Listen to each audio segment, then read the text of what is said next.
నియోజకవర్గం రావులపాలెం మండలం దసరా ఉత్సవాలను పురస్కరించుకొని రావులపాలెం ఈతకోట గ్రామంలో జాతీయ రహదారిపై కొత్త సెంటర్ నందు కొలువై ఉన్న శ్రీ కనకదుర్గమ్మ ఆలయంలో రెండవ రోజు నాడు శ్రీ గాయత్రీదేవి అలంకరణ రూపంలో అమ్మవారి భక్తులకు దర్శనం ఇవ్వడం జరిగింది. భక్తులు మహిళలు పూజల్లో పాల్గొని అమ్మవారిని దర్శించుకున్నారు.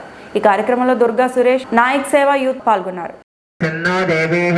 श्री महागणाधिदेवताभ्यो नमः मुखे आचमनं समर्पयामि प्रोक्षण स्नानं समर्पयामि यदमुचेत्तो कंठवंतो तस्मालंगमा बलसख्यानि आवपादिंచుకుంటే కనుక आवपादिంది స్నానం పంచామృత స్నానం సమర్పయామి సంవత్సరం సమర్పయామి ఉంటుంది దేవవారిన ఆభ్యాం గుణాతా పుష్పం తీసుకోండి ఇమా సమనస్కరాన్ సమర్పయామి నమస్కారం చేసుకొని గన్నం చదవండి స్వామివారి మీద 3 సార్లు గన్నం తీసుకుని ఓం గం గణపతయే నమః అంత పూర్తి చేస్తూ ఉంటుంది.